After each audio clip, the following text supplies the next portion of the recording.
Late Night Snack. Written by Chris Holmes. Narrated by Aaron Miller.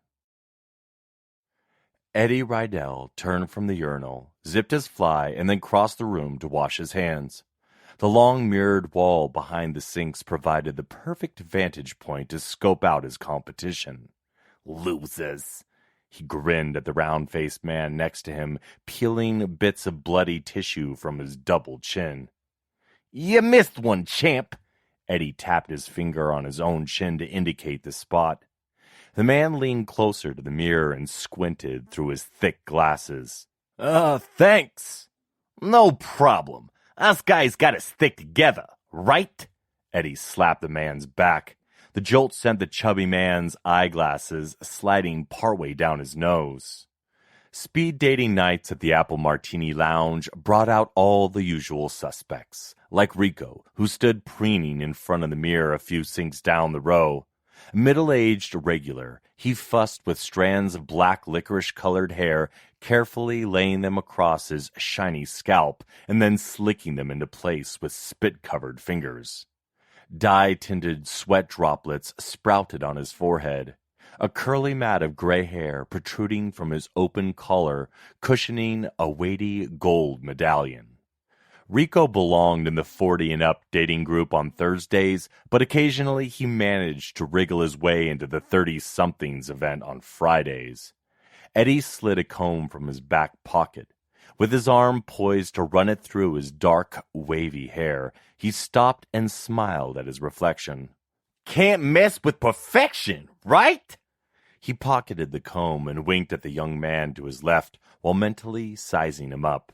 Tall, with chiseled features and long, sandy hair pulled back in a ponytail.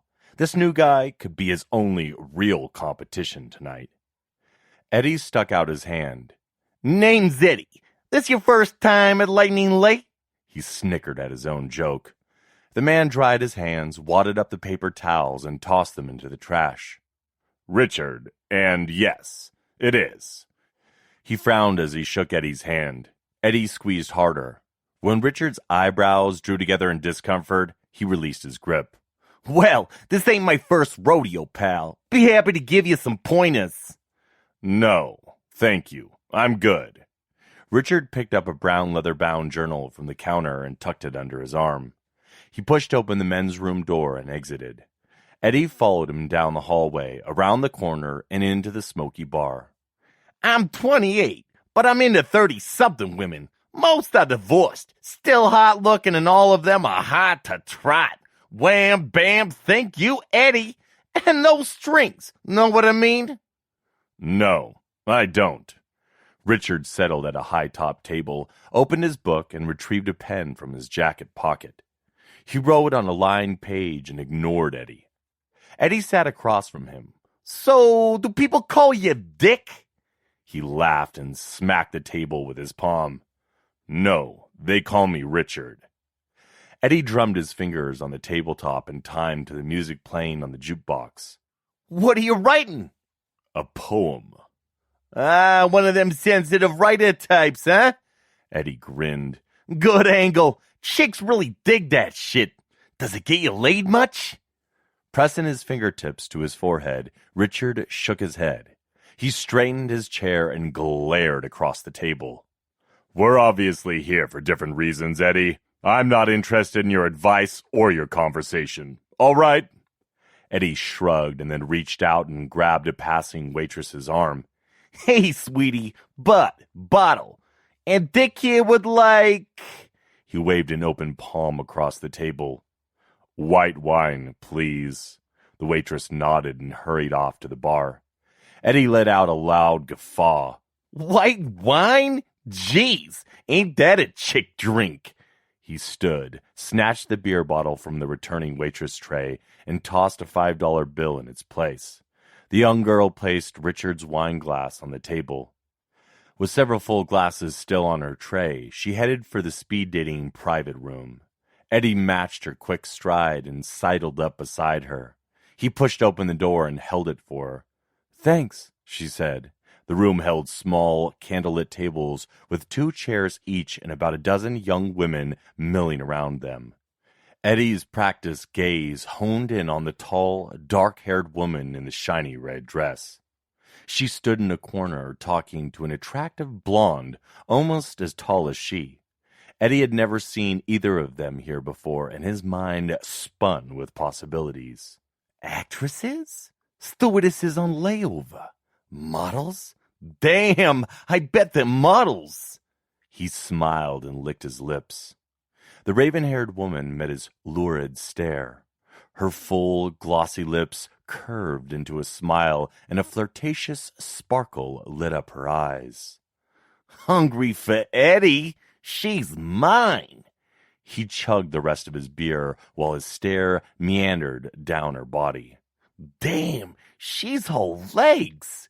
He put the empty bottle on the waitress's tray as she made her way to the door. The waitress stopped and shyly admonished him. Sir, gentlemen aren't allowed in this room until the event starts. The fact the young girl called him sir bothered him more than her timid warning. He aimed his recently whitened smile at the waitress.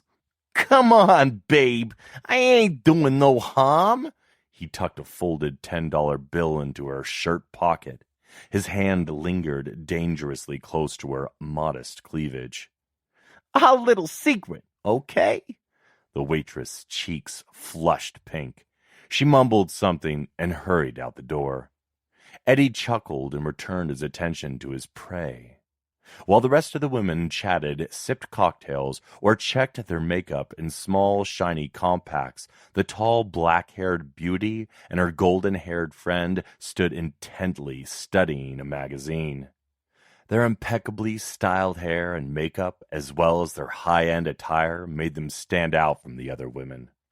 Way too classy for this crowd. Gotta be models. Probably got their photo in their magazine. He moved farther into the room to get a closer look at the cover. To his surprise, it wasn't a glamorous fashion magazine, just a copy of People magazine. He wondered why a simple gossip rag would keep these sophisticated beauties so enthralled.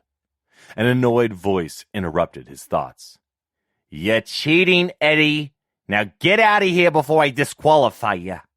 He flashed a cheesy smile at the bar owner and held up his hands in mock surrender.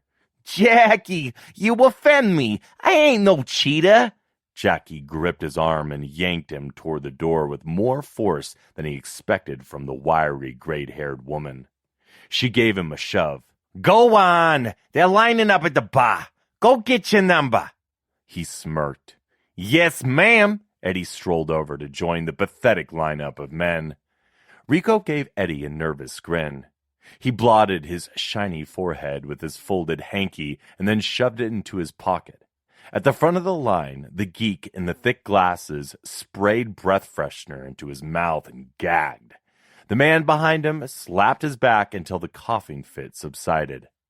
Like any competition, strategy played a key role, and tonight the plan was to keep close tabs on the poet. So, Dick, may the best man win, eh? He punched Richard's arm. The leather journal slipped from beneath the poet's arm. Richard fumbled it, but managed to catch the book before it hit the floor. He opened his mouth to speak, then shook his head at Eddie and turned away. Jackie walked down the line, handing out round metal buttons with numbers printed on them. You got my number, beautiful, Eddie quipped. I got your number a long time ago, Eddie. She slapped a button into his outstretched palm.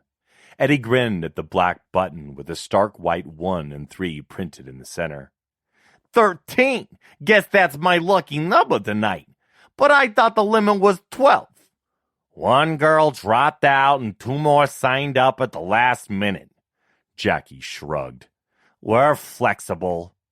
Wouldn't be those 2 hot models now, would it? They are models, right?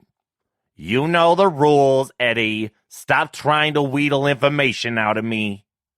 The line snaked through the bar and the men filled into the event room, mostly looking as though they were approaching the gallows rather than a social gathering to meet women. Eddie swaggered alongside the back of the pack. Richard stood a head taller than him, but Eddie worked out at the gym religiously. His black Henley clung to his well-defined pecs, and the snug fit outlined a taut six-pack. Richard had more of a runner's build, lean and toned. What he lacked in height, Eddie made up in bulk. He knew his well-defined muscles turned the ladies on. The men shuffled in place on one side of the room while one of Jackie's perky young bar girls read the rules into a handheld microphone between squawks of electronic feedback. Ladies and gentlemen, the rules are simple. The ladies will sit at the tables. Each gentleman has 2 minutes to talk to a lady. When the timer sounds, she paused and tapped a bell. That's the signal to move to the next table. After each man has met each lady, they put their buttons on the table here and exit to the bar area to wait. The ladies will have a few minutes to decide and then pick up the numbered button of the man they chose and join him at the bar. Don't wait too long, ladies. The first one to pick up the button wins the date. Each couple will receive a complimentary green apple martini, our signature drink. Good luck, everyone. Let's get started. Eddie broke from the pack and beat Richard to the first table. He twirled the chair around and sat with his chin resting on his arms across the back. Tonight, his mission was twofold. Stay close to Richard, who took a seat at the neighboring table, and have every woman but the dark-haired beauty reject him. He gave the plump redhead seated across from him a quick once-over. So, how you look in a bikini? She sputtered something inaudible, and her pale cheeks reddened. With arms crossed, she glared at him for the remaining 1 minute and 55 seconds, and then flipped her middle finger at him when the bell rang. 1 down and 11 to go. Eddie slid into the next chair and grinned at the petite blonde across from him. Hey, I remember you. Tracy, right? Sarah. Just keep your mouth shut for 2 minutes, all right, Eddie? Hey, it wasn't so bad. We had some fun, didn't we, sweetheart? Shut up, Eddie. Come on, babe. I'm just reminiscing. I said shut up. Why do you always have to show up here and ruin my night? Not my fault I ruin you for other men. Can't blame you. I mean, damn. Look at these guys and then look at me. The bell. What? Time's up. Leave. Eddie rose with a shrug and continued down the line of women towards his goal. He barely spoke to any and purposely insulted those who showed the faintest interest in him.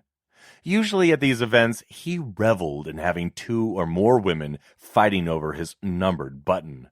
But not tonight. None of the women came close to the living fantasy who waited for him at the last table. He was hell-bent to win her over. The provocative duo of models graced the last 2 tables. First, the blonde, and then his raven-haired prize. Ahead of him, and acting the perfect gentleman, Richard stood as he introduced himself to the sultry, dark-haired woman, then sat and continued his polite banter.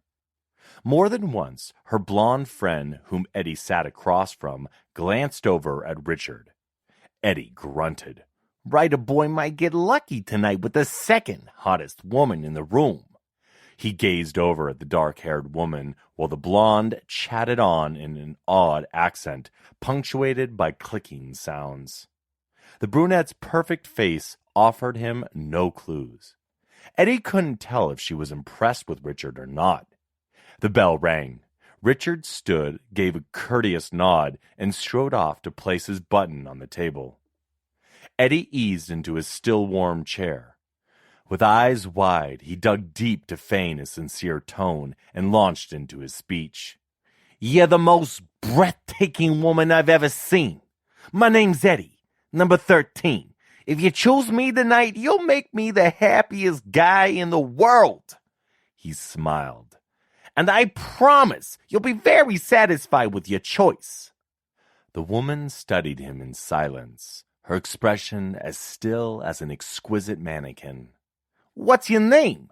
Eddie leaned across the table, enthralled by her flawless gold-tanned skin and hypnotic brown eyes peering at him beneath a thick fringe of lashes.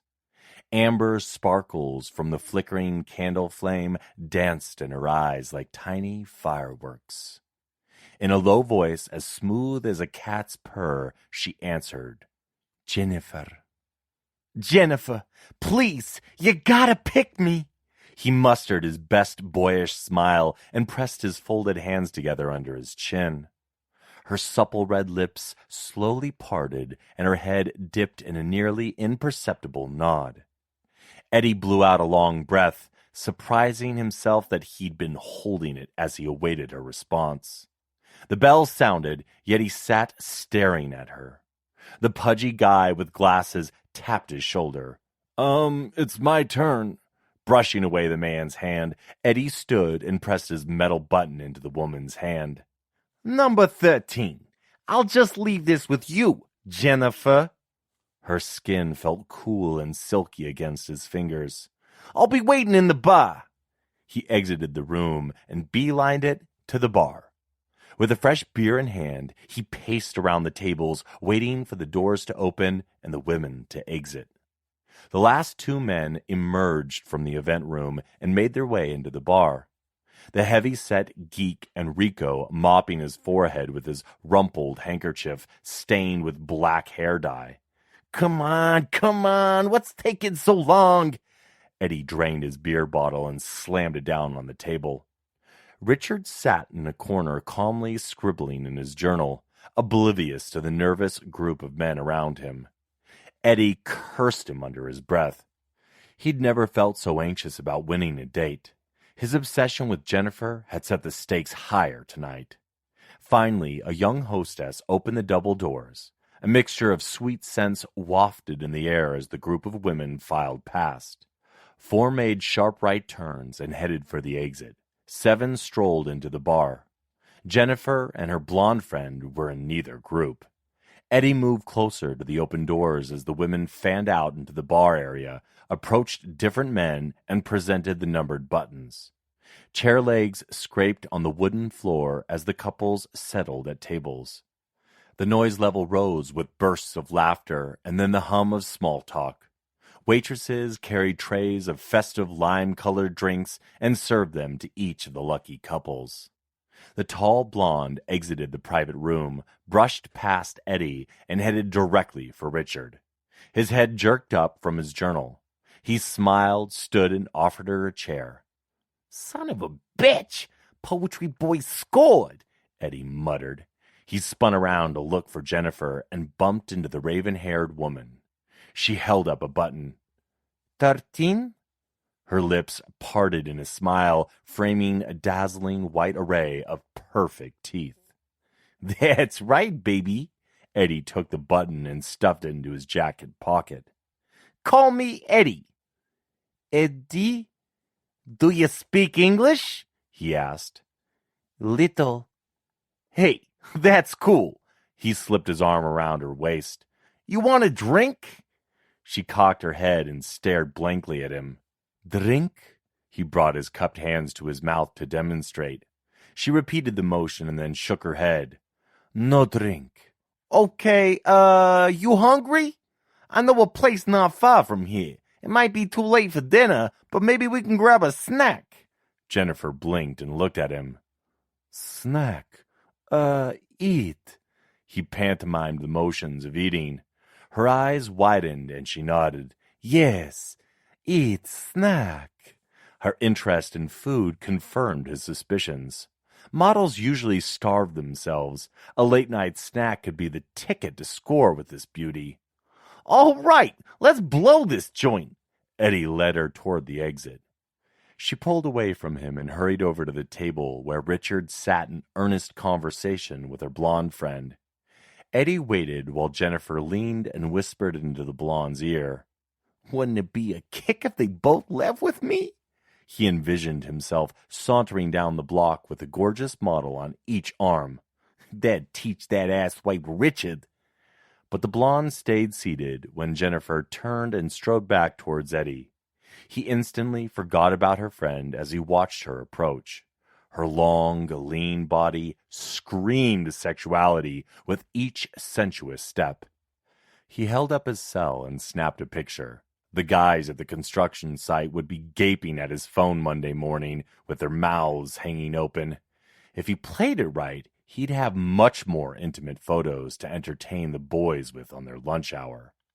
Hell, he'd probably have to wipe their drool off his phone. Sorry, I thought this place stayed open later, Eddie fibbed. They strolled arm in arm past the closed Italian bistro near his apartment building. Hey, I live right around the corner.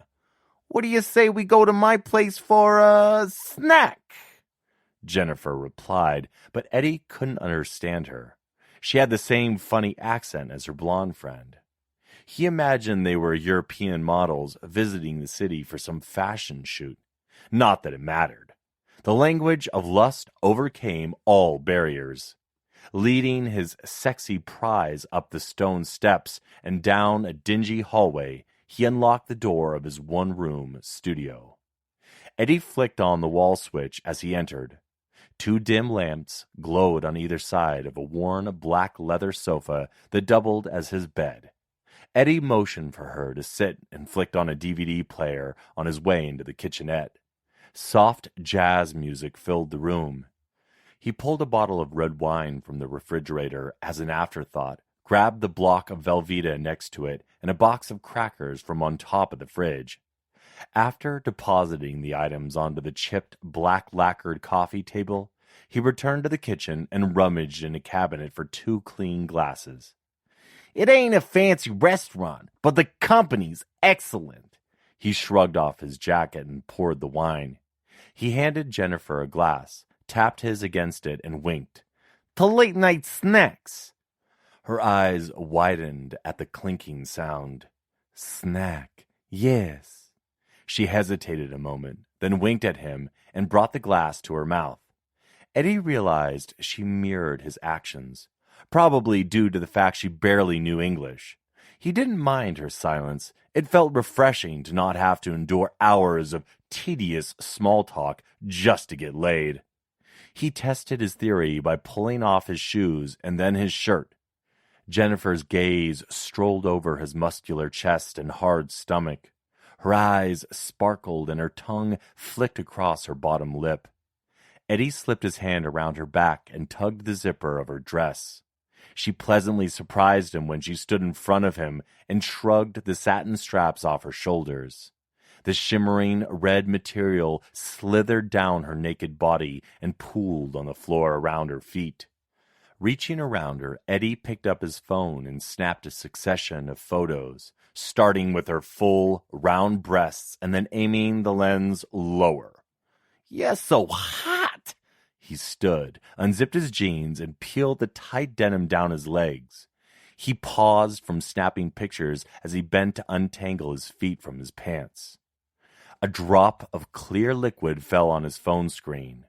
It sizzled and seared a hole through the glass. What the hell? He stared up at Jennifer. Strands of glistening drool dripped from her mouth. He dropped the phone when the acidic liquid burnt his fingers.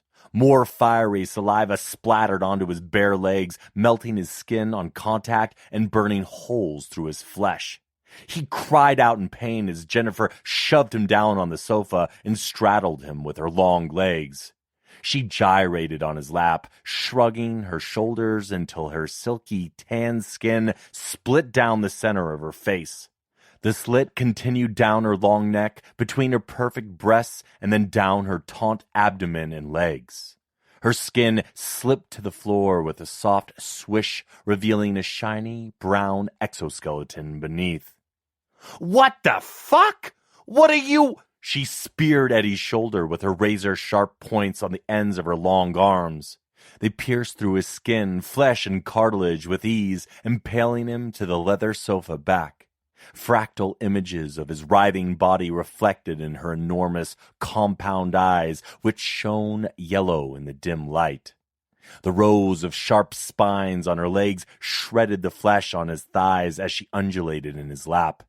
Pinned to the sofa with his arms paralyzed, Eddie's cries mingled with harsh, shallow gasps as the liquefied flesh and muscle of his shoulders drizzled down onto his forearms in a pinkish-red stream. "Get off me!" He kicked his legs in a desperate attempt to dislodge the giant insect-like creature from his lap. Snack! She opened her huge mandibles and dipped her head downward. Sheets of viscous slime stretched across the dark, gaping hole of her open mouth. Eddie screamed and stared in terror as the hole grew larger and larger until it enveloped his head and silenced his horrified shrieks. Her saliva quickly melted flesh and bone. She slurped the liquefied mass from the sofa cushions and floor with her long, tubular tongue. It was after 2 a.m. as Jennifer made her way down the dark street towards the Apple Martini Lounge. With her skin flushed pink and stomach full, movement was an effort. She walked slowly to conserve calories and not digest her meal too quickly. Her daughter's pale blonde hair stood out in the small group of patrons exiting the bar. She hugged the tall, sandy-haired man she had chosen as her date. Richard kissed her hand tenderly, then turned and strolled off. The young blonde ran to her mother. "Look," the girl said in their native language. She held up a paper. "He wrote a poem about me." 2 men walking by turned to look as the women gestured and emitted a series of loud clicks.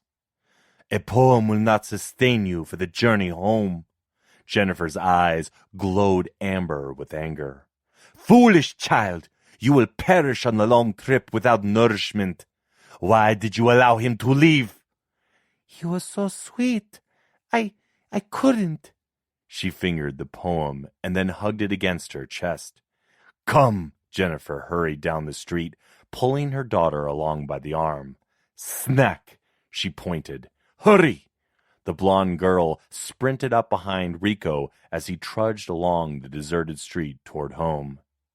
"Snack!" she called out.